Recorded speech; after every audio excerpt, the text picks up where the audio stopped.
COVID-19 terhadap strategi beberapa pendanaan PSN seperti LRT Jabodetabek, KCIC, PSN lainnya yang masih membutuhkan pendanaan. Jadi gimana strategi untuk pendanaan yang PSN, Bu? Ya. Kalau proyek strategis nasional PSN ya, kita kan terus melakukan juga Menko Perekonomian, Presiden melihat. Pertama yang disebut strategis nasional itu supposed to be strategis. Gitu. Apa definisi strategisnya? Ya dia mestinya memberikan kontribusi terhadap tadi. Kalau saya mungkin saya tidak menyampaikan di dalam presentasi saya ya, yang disebut web dari atau jaring laba-laba yang menggambarkan komparatif productivity dan competitiveness Indonesia versus negara lain. Dan itu terlihat sekali Indonesia itu lag behind di bidang inovasi, infrastruktur, skill dari tenaga kerjanya, dan birokrasi maupun institusi. Jadi kalau kita bicara tentang proyek strategis nasional adalah proyek-proyek yang secara strategis bisa membuat Indonesia makin kompetitif, makin menciptakan tadi mobilitas yang lebih lancar, efisiensi di dalam pergerakan barang, jasa, dan manusia, dan transaction cost-nya turun.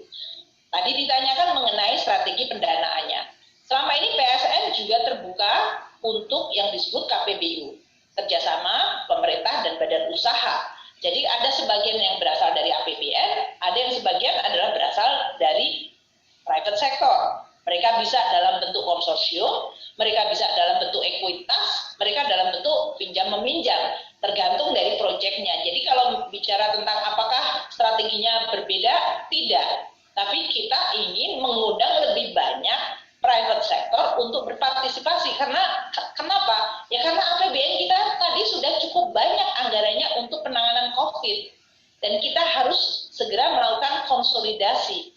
Jadi agar supaya pembangunan kita tetap jalan, namun tidak menjadi beban berat kepada APBN, kita harus membuka kemungkinan kerjasama. Apakah itu equity financing, yaitu berarti sama-sama menyetor modal, ataukah dalam bentuk pinjam-meminjam yang distruktur sedemikian, sehingga pinjaman itu bisa kembali dengan pendapatan dari proyek itu.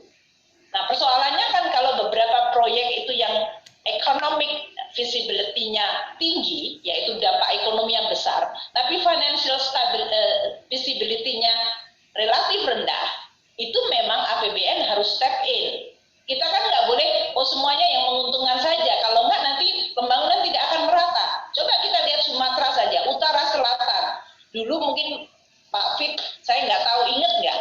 Waktu saya di LPM mungkin 25 tahun yang lalu, kita sudah bicara tentang Sumatera 2020. Ini sore di 2020.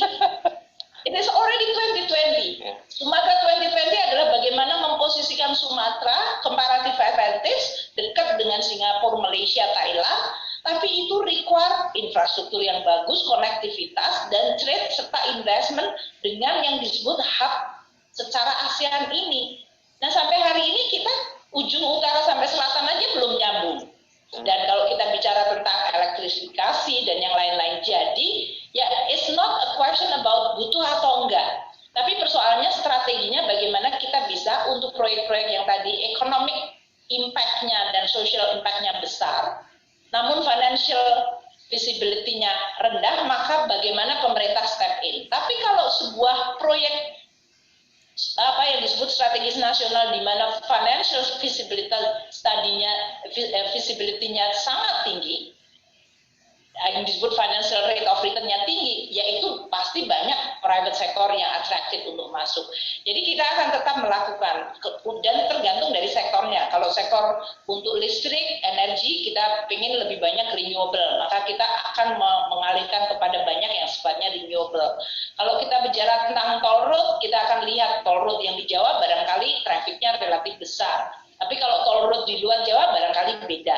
Kita bicara tentang railroad atau kereta api di Jawa barangkali juga luar biasa. Tapi kalau kita bicara railroad di Sulawesi, kita merupakan sesuatu yang harus kita kaji secara hati-hati untuk kita bisa tetap membangun, tapi juga financialnya juga tetap aman. Mungkin itu. Oke, terima kasih Bu. Luar biasa Ibu.